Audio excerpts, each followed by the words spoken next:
What's up guys, RevolutionV in the building, and today we're doing something a bit different than usual. We're doing something that is innovative to our channel. Usually you probably see me bring out something like a Pokemon Yellow Nuzlocke episode and then maybe a Pokemon remix, but today there's something new right now that's about to unfold on this channel. We're doing a Pokemon top 5, and today we're doing the first Pokemon top 5 of this channel, and we're doing Pokemon top 5 rivals. So if you are ready for today and this video, then make sure to hit the like button down below if you're already a member of the Revolutionary Army. But if you're not, then just stay tuned, just relax, sit back and enjoy, and hopefully at the end of the episode you can decide for yourself whether you want to subscribe or not, and it's up to you completely. But for now, it's about time that we get into this. But I have to say one more thing before we can start. Everything that I say right now is 100% opinionated, meaning that if you do not agree, then the comment section is at your disposal down below. Make sure you leave a comment before you leave saying what you think your top 5 rivals are and why. But for now, what I'm basing this off isn't just off one thing, ain't just off stats, ain't just off movesets, ain't just off final teams. Yeah, that's what I mean. Yeah, it's not just based off of that stuff. You get my drift. It's a combination of lots of things put together, and that's what this is all about. So without further ado, let me get into this. I've done enough blabbering. Let's do this. So yeah, in the top 5, number 5 slot, we have someone that I didn't actually think would actually make it here, but we actually have Serena from Pokemon X and Y. The reason why she's actually here for our top 5 is because she, unlike the other 3 rivals, I wouldn't even call them rivals. I don't even know what they were. But other than those 3, she was actually the one who stuck through to the end. She was one of the only few people to actually get a Mega Evolution, meaning that I think, don't quote me on this, but I think the only people in X and Y who actually got Mega Evolution, as in a Mega Bracelet or Mega Stone, was Lizandre, Diantha, you, the main character, and Serena.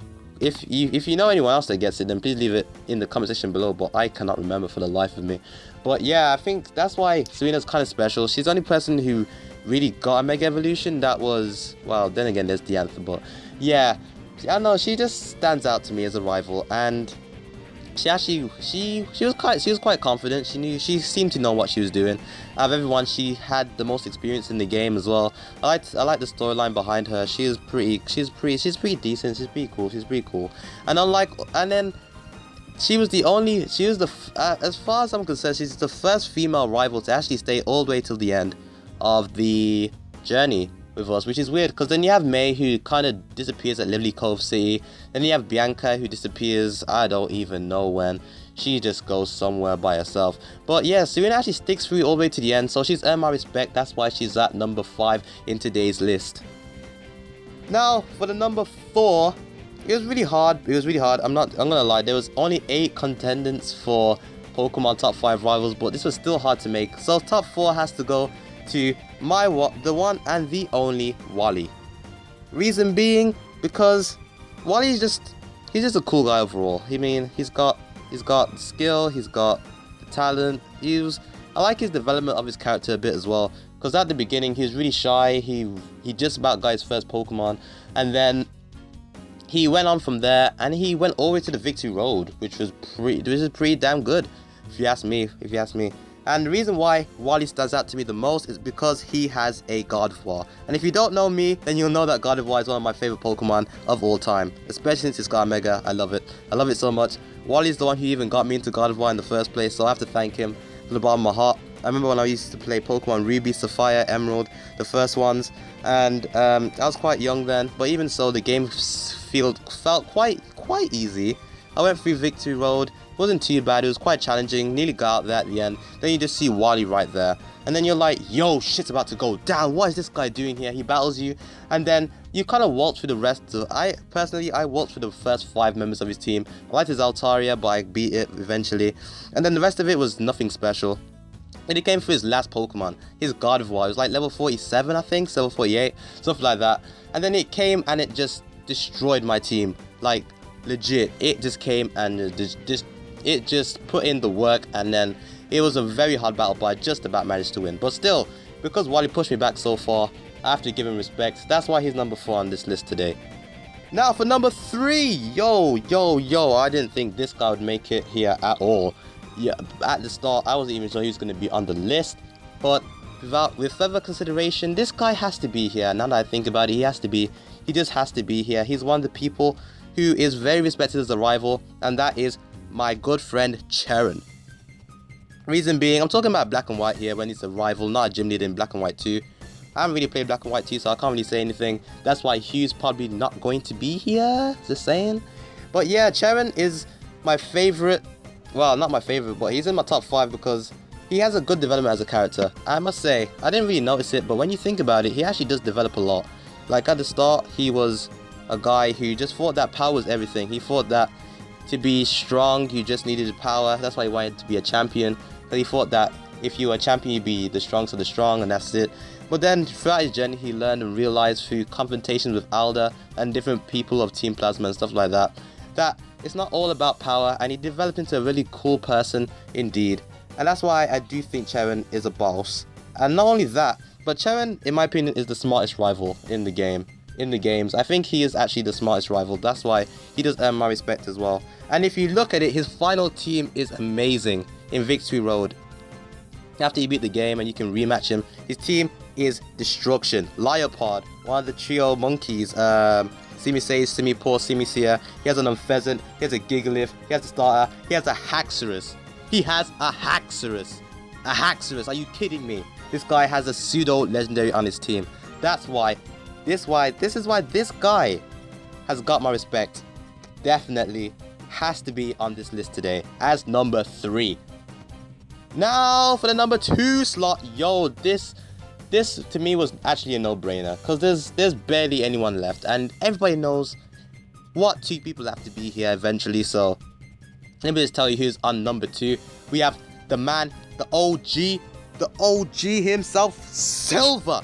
He's coming in number 2 on this today. He has amazing development as a character, just like Cheren, I must admit. But Silver's is just probably a bit better.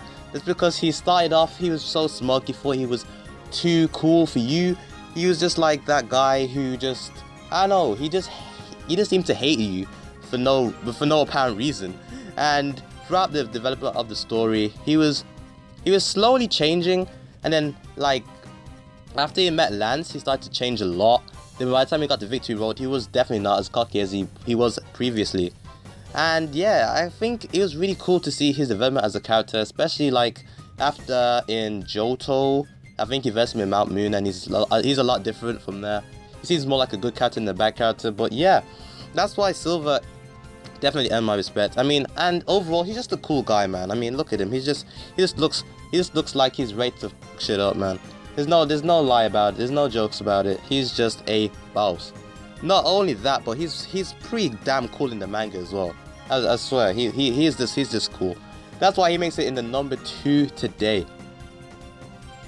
And last but not least, we have number 1. The person who I think is my favorite rival. Call me a Gen 1er. You already know what's going down. My favorite rival in the whole of Pokemon has to be Blue. It has to be Blue himself. Reasons? It's pretty self-explanatory. For one, he is the only champion. I mean, he is the only rival to become your champion. I'm pretty sure about that. He is the only rival who becomes your champion. He becomes the champion in the game. For one, he scared the hell out of me. I didn't expect him at all. I went up, I heard that you have to beat 8 gym leaders. This is when I was little. I was playing red, blue, and yellow. You beat the 8 gym leaders, they were hard enough. You beat the Elite 4, Lorelei, Bruno, Agatha, Lance. Lance was a hell of a battle. I thought it was over. My Pokemon were at the brink. There was like, what, one with like 16 HP or something? And that was like nothing, obviously, because they were like level 50s, so yeah. So after that, I was like, yo, you know what? I just beat the game. I beat Lance, it's over. But no. Lance gives you some news. He says, I can't remember what he says, not quote unquote. He goes, there's still one more trainer you have to beat. And that's OG Blue. That's why I like Blue. And when he went to verse him, his team was so strong. I'll give him respect. He was definitely unexpected. He had the smoke attitude that Silver had, which made just being him just that much better every time. And he was the original rival. I guess not really a reason, but to me that's just nostalgic to me, so that's why it really hits me like right here. He was the shit in Pokemon manga. I promise you, if you ever read Pokemon Adventures, he is the shit. He is so bloody cool. He with his Charmander, he just messes shit up. He doesn't mess around. Promise you that. And this guy throughout the entire journey is with you. I don't think there's any other rival that's actually with you throughout the entire journey. Well, I take that back, because Serena's with you. Silver's not, because Silver backs out a bit during the Johto region, but just because Blue's just there through the entire way, I don't know, he just hits me right there. Nostalgia in just because he became a champion, just because of his team, his strength, his attitude. He's just cool overall as well. He has to be number 1 in today's top 5. And there you have it. That's my top 5 for today.